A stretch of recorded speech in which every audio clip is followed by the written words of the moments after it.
Calourada. Olá, ouvinte da Rádio UFSCar. Começa agora aqui nos estúdios da Rádio UFSCar, a 95,3 FM, a mais uma edição do programa Calourada. O programa Calourada, como você sabe, quem acompanha, é um programa destinado a trazer assuntos, dicas, temas, informações que são do interesse dos estudantes, sobretudo do pessoal da graduação, não é? Tanto o calouro que entrou, quanto o calouro que está no segundo, no terceiro, no quarto ou no quinto. A condição de calouro é aquela capacidade de aprender e de ser curioso e de querer vivenciar novas experiências. E o assunto da nossa edição de hoje é uma das coisas que eu considero assim de grande importância na graduação, que é o trabalho, o pesado trabalho de leitura de textos acadêmicos, mas leitura com compreensão, leitura com apropriação de conhecimento e tornar o conhecimento dos autores o nosso conhecimento também. E para discutir a respeito disto, eu trouxe aqui hoje uma amiga muito querida, a professora doutora Adriana Mamari. Muito obrigada, Ronaldo. Eu que te agradeço. A professora Agradeço Adriana muito o convite. É graduada em Ciências Sociais, em Filosofia, mestre, doutora, pós-doutora em Filosofia, e ela trabalha com educação, com os processos de aprendizagem, não é? Entre outros temas, mas eu sei que essa é um dos teus temas de pesquisa. É verdade. Então, Adriana, o que eu queria dialogar contigo e com nossos ouvintes hoje é a respeito do seguinte: é quebrar esse grilo da leitura dos textos acadêmicos, tá? E notadamente da área das humanas e das sociais, que tem a sua complexidade. Então, o que eu quero iniciar te perguntando é o seguinte, professora, como é que você lê um texto acadêmico? Bom, então eu fico muito agradecida pelo convite. Acho da mais alta relevância esse programa para os calouros que estão aí nos anos iniciais dos seus cursos de graduação. Acho que hoje em dia o ingresso na universidade tem um perfil um tanto quanto diferente do que alguns anos atrás, porque existe até iniciação científica no ensino médio, né? Alguns já fazem. A nossa cidade em particular, como ela está contando com universidades que têm excelência na pesquisa, como o USP, o UFSCar, e também proximamente a Unesp, em Araraquara, a gente tem o aluno também circulando, o aluno de ensino médio podendo circular, tem aquele evento de ciências que existem, aí as escolas mandam os alunos com... vem aqui em grande escala, de ônibus, né? Então eu acho que essa parceria escola-universidade está fazendo com que eles compreendam mais precocemente algumas coisas, né?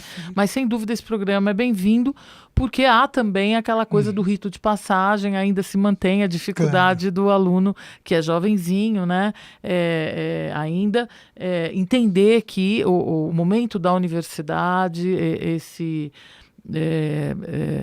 essa etapa é diferente, e aí tem assim uma quebra mesmo em relação a uma condição anterior mais tranquila, em que ele era um pouco mais tutelado, né?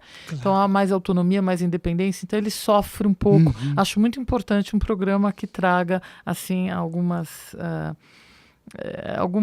aspectos para serem discutidos, para serem refletidos, né? Essa questão da escrita ou da leitura, né? Da leitura com a escrita, porque eu acho que não tem só, não é? Eu vejo que quando você me fez o convite, então a proposta era pensar os textos, mas eu acho que não é só então a leitura dos textos, mas também a escrita, porque não sei se você concorda, acho que as coisas caminham conjuntamente, porque à medida que ele vai lendo os textos acadêmicos e direcionados para pesquisa ou para as áreas de conhecimento que ele está lá em situação de aprendizagem, né? Ele vai também se ambientando na escrita, num tipo de escritura que é muito característica da academia, né? É uma escrita acadêmico-discursiva com uma certa rigidez, do ponto de vista do ordenamento lógico, em que você tem aí que ter uma imparcialidade, pelo menos assim, uma tentativa, né?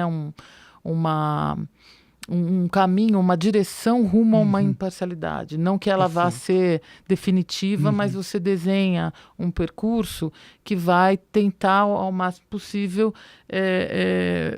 ter aí um fechamento o mais isento possível, não é, do sujeito do conhecimento em relação àquilo que ele se refere, né? Então esse distanciamento, não é, daquilo que são os seus valores políticos, religiosos, aquele distanciamento daquilo que você pensa efetivamente no seu fórum mais íntimo para aquilo que você vai enunciar, né? Como na forma assim, objetivando, né? Isso na forma escrita, né? Essa escrita, ela depende então de uma leitura, de um certo treino, né? Porque a gente é muito acostumado a ter as nossas impressões e quase que instantaneamente a gente já reage, né? A gente é muito reativo. E na universidade a gente tem que literalmente suspender o juízo. Por isso que acho que até alguns filósofos, uma certa introdução aos cursos superiores, passando um pouco pela filosofia, além de outras coisas, por exemplo, língua portuguesa, redação, mas eu acho que um pouco de autores filosóficos que trabalharam um modelo de dissertação muito clássico, muito bem feito, como é o caso de Descartes, né? Por exemplo, eu citaria o Descartes como um exemplo disso, em que ali ele apresenta, ao mesmo tempo que ele defende uma ideia, ele também apresenta o texto construído numa forma muito perfeita e de acordo com aquilo que ele concebe. E ele vai dizer, nós temos que suspender o nosso juízo, nós temos que esperar até o final aí, né, de tudo que a gente coleta de informação para a gente poder ter uma conclusão, né? Então a gente não vai se precipitar, a gente não vai a cada instante reagir. Então esta separação entre razão e sentimento, que é uma coisa tão difícil, é um exercício, né? A gente tem, ainda mais em tempos atuais, que quando a gente vive uma circunstância política assim mais forte, ou mais não é, vivida de um modo mais direto, como agora, quer dizer, num contexto que a gente é clamado, não é, por tomar uma posição, a gente acaba, então, não conseguindo fazer essa separação entre o sentimento e a razão. E é fundamental, né, esse tipo de trabalho. Então, uma leitura que de fato consiga ser o mais imparcial possível, né, para a gente chegar a uma objetividade naquilo que é a nossa compreensão do texto que a gente está lendo. Para aquilo que é a leitura não vir desfocada, obscurecida pelos nossos pensamentos, pela nossa posição pessoal diante dos fatos ou diante daquilo que a gente está estudando, né? Perfeito. Então, a objetividade é um caminho muito importante, esse exercício. Então, nesse contato com os textos, procurar ir até o final, sem uma emissão de juízo mais precoce, quer dizer, tendo se concentrando aí, porque são textos normalmente abstratos, né? Essa dificuldade também que a gente tem em adentrar, né, uma abstração, um tipo de ideia mais figurada, mais abstrata, porque a gente não tem esse hábito, cada vez menos a gente tem esse hábito. É uma coisa que na academia, na universidade, também a calorada vai ter que conseguir exercitar e alcançar, né? Então, todo um percurso, quer dizer, que tem que se fazer com disciplina, é possível tudo, mas não é do dia para a noite, coisa e tal, porque a gente, de fato, não tem uma mocidade acostumada a isso, né? Então, a gente tem que expô-los, eles têm que ter paciência, todos nós teremos que ter paciência para que eles alcancem, né? Esses objetivos, atualmente, assim, para uns um pouco mais, para outros menos, mas, enfim, distantes, né, ainda da realidade deles, né, da cultura. Perfeito. Adriana, e tu estava falando a respeito da leitura paciente, não é? Da leitura um pouco distanciada dos juízos pessoais, e eu estava refletindo aqui a respeito de uma coisa. Nós temos a tecnologia como algo que, tipo assim, veio para ficar. Você não... certas leituras, inclusive, se torna muito mais fácil. De repente você não encontra um texto que você precisa na biblioteca, mas você localiza ele em PDF. Ou seja, a tecnologia, enfim, tem as suas grandes virtudes para o estudo. Mas, ao mesmo tempo, ela também isso é uma impressão minha, ela ajuda esses processos mais imediatistas de busca rápido, etc. E também de alguém que vai procurar um resumo ao invés de ler o livro para falar alguma coisa no seminário sem a devida profundidade. Nesse sentido, o que eu te pergunto é o seguinte: na tua experiência, como é que tu vê uma forma de uso dos recursos virtuais, não como o economizar caminho para o aprendizado, mas como usar aquilo de uma forma saudável? Eu quero dizer, a leitura do texto, uma videoaula no YouTube, enfim, o que seja.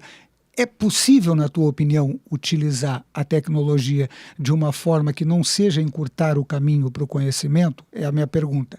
E se é possível, na tua experiência, qual seria a tua sugestão para quem eventualmente tem os recursos da informática e, enfim, precisa aprender e não fazer que aprendeu para apresentar o seminário ou escrever algo na prova? Sim, eu acho que é muito importante a questão de um processo em que você tem ainda uma certa tutela daquela comunidade, dos professores, dos pós-graduandos, enfim, de quem possa receber esse aluno para orientar. Eu acho que esse aluno vai precisar de orientação, né? Perfeito. Esse mundo tecnológico, cibernético, ele gera também um caos, né? E para você organizar todo esse conhecimento, é muito importante realmente confiar isso, não é, a esses que se encontram nos postos de trabalho, digamos assim, desta comunidade, né, acadêmica, quer dizer, as universidades, não é? As faculdades, os institutos federais, enfim, os professores, os mestres, aqueles que eventualmente ele também tem monitores, tem alunos que ele, de pós-graduação, muitas vezes, dependendo do curso, eu sei que tem esse tipo de situação. Então, que ele procure com pessoas mais graduadas que ele, respeitando essa coisa da graduação acadêmica, a orientação. Olha, eu vi tal coisa, você acha que vale a pena que essa coisa que eu achei no Google, que eu possa lê-la, né? Ou você acha que pode ser besteira, eu vou perder meu tempo, não é? Então, isso eu acho fundamental. Eu já participei de processos, por exemplo, de banca de um candidato ao título de mestrado, que ele tinha se servido de muitas referências na internet. O orientador dele, eu acho que não percebeu algumas coisas que ele colocou, e a banca rechaçou, porque disse, olha, são ilustres desconhecidos, não é só isso. Não é só porque é desconhecido, é porque eles falavam bobagens. Claro. Então, tem que consultar o orientador, né? Eu acho que é um convite, né? Essa questão aí dessa dispersão toda que é gerada com tanto texto, tanta informação, é um convite para você ter mais facilidade num trabalho acadêmico que você tenha que fazer, numa certa brevidade, é exatamente o que você falou, parece que você está... Então, você tem os passos, são 10 passos, com isso você não dá os 10 passos, você dá menos, encurta isso, né? Porque teve gente que já escreveu, é quase que muitas vezes até, tem gente até que faz plágio, tem gente que não é plágio, mas que faz uma espécie, fica reescrevendo, né? Com um pouquinho de usando outras palavras, assim, tentando disfarçar. O recurso dos sinônimos do Word. Exatamente, dos sinônimos, um texto que, não, na verdade, a pessoa não pesquisou, não foi. E tem um deslumbramento na pesquisa que a gente tem que conseguir com que esse jovem acadêmico perceba e atinja.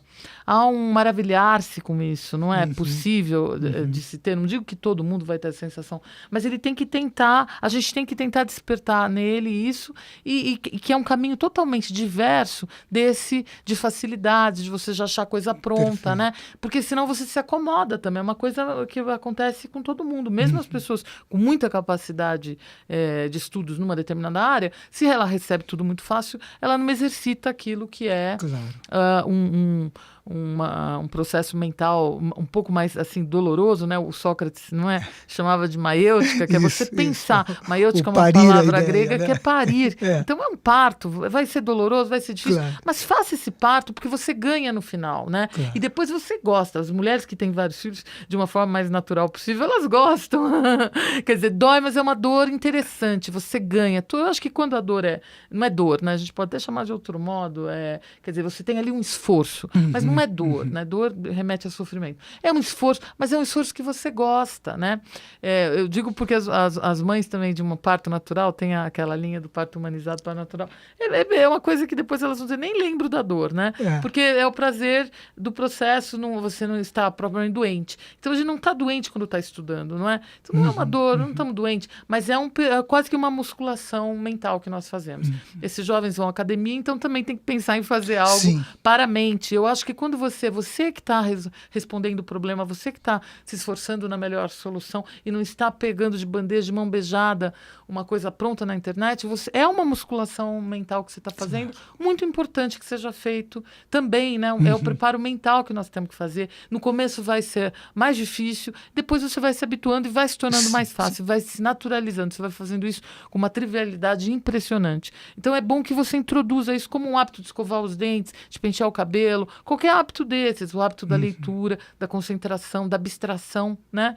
Sem dúvida, é algo que inicialmente a gente repele, a gente tem dificuldade, a gente não aguenta muito, fica alguns minutinhos, já logo dá sono, dá não sei o quê, vontade de comer, beber água, você não aguenta ficar. Vai ampliando esse tempo que você fica sentado, que você se concentra, que você estuda, até que você consiga.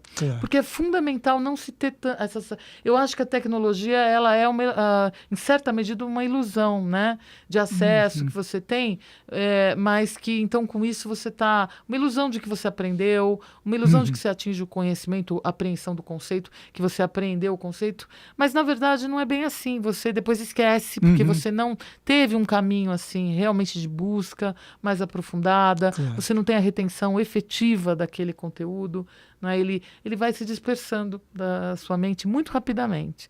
Então é isso que eu acho que é o problema das tecnologias que a gente está tendo Tu falou de dispersão e eu lembrei o seguinte, às vezes a gente está lendo alguma coisa que é bastante densa, tal, de repente você dá uma escapada do Facebook, mas quando volta você já perdeu todo o raciocínio que você estava construindo. Exatamente. Ou Facebook, ou qualquer outra coisa que você vai ver. Não estou demonizando o Facebook. Mas nesse processo, certas distrações elas comprometem. A TV, que é mais antiga, que já existia, mas também quando você, por exemplo, está estudando, lendo um texto diante da televisão, então você tem esse problema, você tem toda a razão. É um hábito que se cria que não é um hábito bom. Por isso que eu sempre defendo nos dias de hoje, já há algum tempo eu tenho dito isso para os meus alunos, é algo que eu fiz, eu fui orientada a fazer, deu certo, então eu reproduzo. Eu digo, vão à biblioteca estudar, né? Vão à biblioteca. Se cansou daquela biblioteca, procura uma outra biblioteca. Na sua cidade, nas cidades das pessoas, tem biblioteca. Nós temos a biblioteca, que é muito bonita a nossa biblioteca aqui. Então, muita gente da cidade e muitos estudantes aqui não conhecem a nossa biblioteca. Eu não falo da biblioteca da UFSCar. A biblioteca de São Carlos. De São Carlos, exatamente. No centro, numa região bacana, um lugar bonito. Então vai de vez em quando para mudar um pouco os ares, mas vai à biblioteca. Então senta e fica lá, leva um lanchinho, né? Cria esse hábito, porque lá, como todo mundo vai estar concentrado e fazendo a leitura, quer dizer, hoje em dia menos, tem muita gente mal educada na biblioteca assim, que atende celular, não poderia, né? E precisa ter, assim, a instrução de não fazer isso, né? Mas mesmo assim, ainda é um ambiente em que você tem os livros e as pessoas que vão direcionadas a isso. Então, é muito melhor do que você ficar na sua casa, com a geladeira por perto, com tantos elementos para dispersão, não é? A própria televisão, às vezes o celular. Os animaizinhos. Eu, na minha casa, uma gata e uma cachorra que, quando eu estou lá, elas tomam atenção. É você que tinha que dar as dicas, mas eu vou dar a minha diquinha também, porque é algo que eu faço e funciona muito bem. Eu, desde 2006, eu desenvolvi o hábito de estudar caminhando, porque em casa eu não consigo concentrar o filho, os animais, enfim, uma coisa ou outra. Então, o que eu faço? Eu caminho diariamente em torno de 1 hora e nessa hora e meia, eu estudo aquilo que eu tenho que estudar, tomo nota do que tenho que tomar nota. Esse é o meu hábito. Você não corre risco de cair num buraco, de tropeçar. Tu acredita que até hoje, há 12 anos eu faço isso, nunca na vida dei uma batida com a pessoa, o Thales, né? Fui atropelado, nada. Falam que ele tropeçou. Olha, eu me dei melhor do que o Thales, porque o Thales caiu um tombo e aí a secretária riu. No meu caso, não. Mas o que eu estou dizendo isso, não estou dizendo que vocês caminhem para ler. Funciona para você. É algo que dá... A gente consegue desenvolver uma maneira própria de se relacionar Isso tem a ver com a atitude filosófica, Mas né? é como você melhor pensa também. Claro. Você sabe que o método peripatético do Aristóteles era esse, era caminhando. Isso. E eu ouvi dizer que há culturas até hoje em que, não sei se é entre persas, como é que é, aonde é, mas parece que tem ainda resquício disso, de, assim, mesmo na escola, as pessoas caminham, vão estudando caminhando. Você já ouviu falar disso? Já ouvi, que sim. Tem já ouvi, como sim, método, né? Sim. Porque no Ocidente a gente não aceita, o aluno tem que ficar sentado. Mas devido a essas síndromes, tantas síndromes de hiperatividade, não sei o que estão agora rotulando as crianças, então estão pensando, eu já vi também alguns modelos de que a criança pedala embaixo da carteira, você já viu? Modelo de... Não vi, mas... Crianças que têm problema Claro. de hiperatividade, elas conseguem estudar com mais atenção. Você põe como se fosse um pedalzinho aquelas bicicletas. Que interessante. Então, Mas eu acho que é muito interessante Claro. essa questão mais subjetiva da gente entender os nossos processos, como a gente melhor funciona, respeitar esses processos e tentar ser criativo com isso para poder chegar a essa melhor produtividade na questão dos estudos, né? Perfeito. E, por fim, esse é um bate-papo que deveria durar pelo menos 2 horas, não é? Porque é do interesse da gente que está na academia, que estuda e que precisa, enfim, ir aprimorando a nossa compreensão do mundo, não é? A gente... Relacionando o que se aprende com a nossa ação enquanto cidadãos, trabalhadores, etc. Adriana, uma outra coisa que eu te perguntaria antes de encerrar é o seguinte: alguns cursos a gente começa lendo artigos, etc. Mas determinadas disciplinas não tem outro jeito. Você tem que arregaçar a manga e ir para o texto clássico, quer seja ele uma leitura mais densa, mais robusta, etc. Eu digo isso pensando propriamente em cursos, por exemplo, como filosofia, como direito, não é? Que você tem que ler os caras que estão falando especificamente sobre aquilo. Qual das dicas tu considera mais interessante? Riscar no livro e tomar nota, fazer uma agenda no Word para escrever um monte de grilo e de dúvida e de não compreensão que a gente tem? Ou seja, como ler um texto clássico de maneira que ele seja o mais prazeroso possível, respeitando, óbvio, o esforço intelectual que cada um deve de fazer para compreender o texto? Então, eu defendo muito e peço para os alunos fazerem os fichamentos, que é uma coisa que se perdeu um pouco de vista. A BNT tem norma para fichamento. Então, preferencialmente, o fichamento bibliográfico, que é aquele em que o aluno capta a ideia principal e organiza, a partir, então, dessas ideias, das palavras-chave, né? Organiza um pequeno resumo daquilo que trata algum conjunto de páginas. Perfeito. Ele vai fazendo assim, né? A escritura desse fichamento, né? Perfeito. E depois, e ele vai, no topo do fichamento, conforme as normas da BNT, ele já deixa o livro completamente... a obra, o autor citados, né, como referência. E quando ele for precisar manusear essa informação que vem do livro, coisa e tal, ele vai para a cachola dele, ele vai se recordar, mas daí ele vai falar onde que está. E para ele não ter que... Muitas vezes os livros são emprestados, então a gente nem tem mais aquele livro, com os espaços cada vez menores para a gente viver tudo. É muito complicado você ficar pilhando um monte de livro para guardar tudo.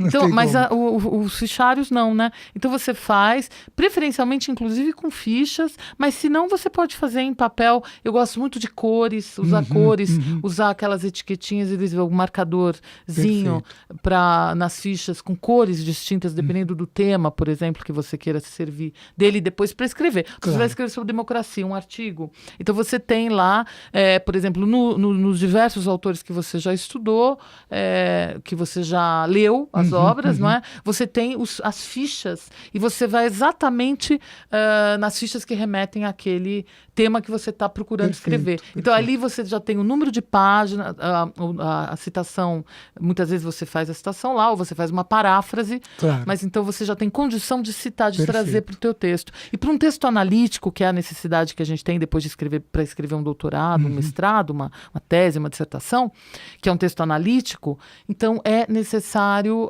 você ir logo a a esta citação, a essa ideia, porque senão você também se dispersa. O que acontece com a gente com o Facebook, também acontece com os livros. Se você abrir uma série de livros na sua frente para tentar achar uma citação que você não lembra mais onde estava, você também vai se dispersar, porque você começa a reler tudo de novo. Então, assim, é uma coisa que me permitiu fazer o meu mestrado, fazer o meu doutorado. Eu sei que quem me orientou também fez dessa forma. Eu oriento os alunos assim dessa forma, e para eles tem funcionado. Eles assim se incomodam no começo porque não estão habituados. Claro. Só que depois isso é de uma valia. Eu já vi professor fazer memorial, aquele memorial que ele faz depois como livre docente, e ele puxar aquelas fichinhas ali da graduação para poder fazer o memorial dele. Então, quando você guarda, aquilo vira o teu acervo das coisas que você leu. Perfeito. Às vezes até fora, uma viagem que você faz. Visita a biblioteca, você acha os livros lá, já faz as fichinhas. Então, seria isso. Eu acho que é a melhor forma. Muito bom. Nós estamos, então, primeiro, mais uma vez eu te agradeço, tá? Por esse bate-papo extremamente agradável, não é? E nós estamos encerrando mais esta edição do programa Calourada, e se por acaso tu perdeu o início do programa, não tem grilo nenhum, é só digitar no computador www.radio.fiscar.br, entra na aba podcast e tá lá não só esse programa, como toda a nossa programação.